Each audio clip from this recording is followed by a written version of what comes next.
Amara had loved Chike from the very first day she saw him at the village well. His laughter was warm, his smile careless, and he carried himself like a man who belongs to the world. When he spoke to her, it felt like the sun had touched her. When he touched her, her heart raced as though it would break free from her chest. But Chike was not hers alone. She knew it. She saw the way other women leaned close to hear his words, the way he smiled back at them. Some evenings, he left her without explanation, only to return smelling of palm wine and another woman's perfume. Every time, Amara forgave him. She loved him too much to let go.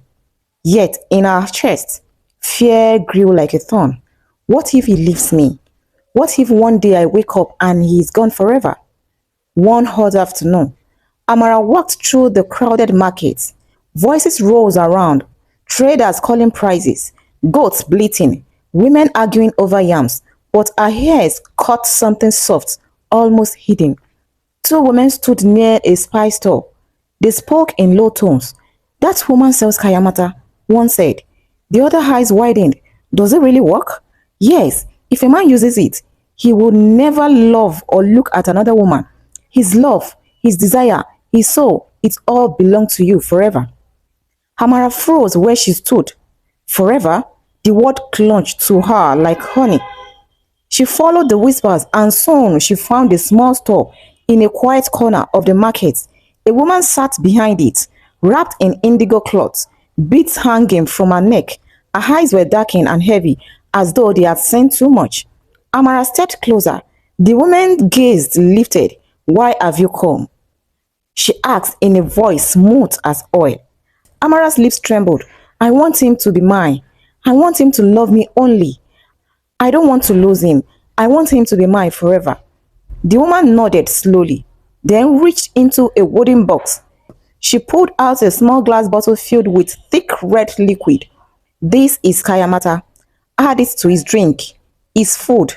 Once he takes it, he will never leave you. His heart will belong to you alone." Amara's hand shook as she reached for the bottle. "And it will last forever?" The woman's eyes grew heavy. "Yes, forever. But child, remember, forever is long." Amara barely hears a warning. She pressed coins into the woman's hand, hid the bottle in her wrapper, and hurried away. That night, she cooked for Chike.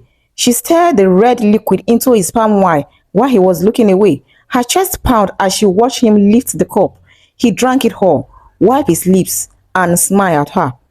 At first, nothing seems different, but the next morning, when Amara woke up, she found Chike lying on his side, staring at her face.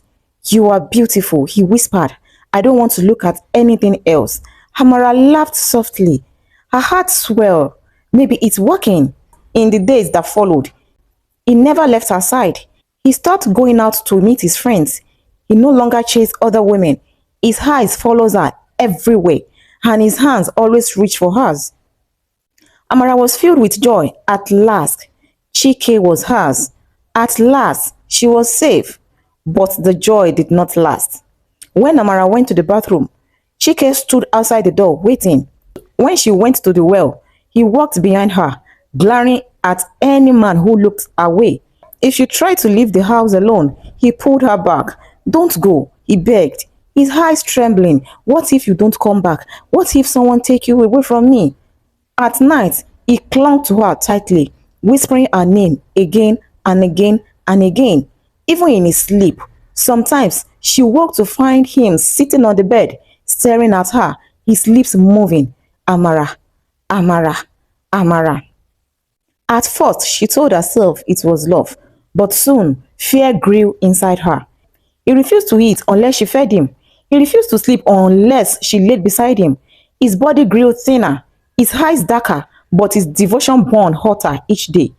One evening, she tried to step out for fresh air. Chike grabbed her wrist so tight she cried out, "Don't leave me." His voice cracked, his eyes filled with tears. "You are mine. You promised. We are forever." "Chike, I want to buy food," she whispered. Shaking, "I will come back, okay? Let me quickly go." But he only shook his head, his fingers dipping inside her skin. "No, you will leave me, and if you leave me, I will die." Amara was terrified. Hamara went back to the market, but the store was gone. The woman has vanished as though she had never existed. Amara searched the town, asking every healer, every priest, but no one could help her. Finally, an old priest listened to her. Then he sighed. My child, bindings like this cannot be undone. You tied his soul to your soul with your hands. Only death can cut such rope. Amara felt highs in her chest. She left without speaking. When she returned home, Chike was kneeling on the floor, thin and trembling, his lips moving ceaselessly. Hamara, Hamara, Hamara. He looked up at her eyes that burned like fire in the dark. You came back, he whispered, crawling to her. I knew you would never leave me. We would be together until the end of time. Hamara's heart broke. She loved him still, but his love had become a chains. She embraced him tightly. Tears streamed down her face. Chike, she whispered, until the end of time. Her hand slid into her sleeve.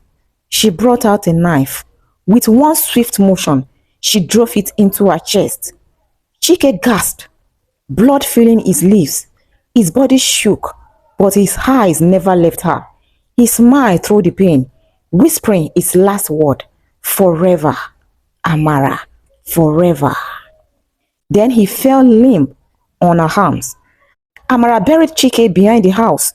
She dug the grave with her bare hands, the earth crawling under her nails. All through the night, she walked in silence, sweating and crying until his body was swallowed by the ground. When she covered him with the last handful of soil, she whispered, forgive me, Chike. I only wanted your love. She thought it was over, but as soon as she sat in the dark house, the voice came softly, at first like a breath. Amara. Her blood ran cold. She froze, staring into the shadows. The room was empty. Then it came again, clearer, closer. Amara. Forever. She pressed her hands over her ears, but it was as if the voice was coming from her head. The voice did not leave her. In the morning, when she drew water from the well, it whispered from the bucket. When she cooked, it hummed from the bubbling of the pot. At night, when she closed her eyes, she felt his warm breath against her hair. Amara, forever. Sometimes she saw him too, not fully, only a shadow, only eyes burning in the corner of the room. Amara stopped eating. The food turned bitter in her mouth, as if it is seasoned with his voice. She stopped leaving the house. Every time she stepped outside, she felt his presence walking behind her, though her shadow was the only one on the ground. Her neighbors began to whisper. They said Amara spoke to herself. They said they heard her crying at night, begging for silence. Amara, Amara, forever. At last, half mad, she ran back to the priest. Her hair was wild, her eyes red with sleeplessness. Father, she cried, falling to her knees. He is dead, but he's still here. His voice follows me. Please help me. Everywhere I go, I hear Chike. Please help me. The priest looked at her with sorrow. Child, I warned you. Some ropes cannot be untied. Love twisted with sorcery does not end with death. It becomes a chain, stronger than death itself. Amara wept. Then what must I do? How do I silence him? The priest shook his head. There is only one way. You must follow him into death. Only there will the bond be equal. Amara stared at him. Her lips trembled. Die? He looked away. It's your choice. Live forever with his shadow or join him. Amara returned home. The house felt smaller, the walls pressing him. She sat on the floor, clutching her nails. The voice circled her, soft, gentle, endless. Amara, Amara, forever. Her tears dried. She began to smile. Forever, she whispered back. She lit a lamp, set the knife beside her, and looked into the shadow where his eyes burned faintly. I am coming, Chike, she said. Wait for me. The next morning, The neighbors found the house silent. The door was open, the lamp still burning. Inside, they found Amara lying on the floor, the knife in her chest. But the strangest things, her lips were curved in a smile, and her eyes were wide open, fixed on nothing, as though she were staring into someone's face no one else could see. Forever, Amara, forever. If you're still listening, you're one of us. Hit the subscribe button and let the next story find you.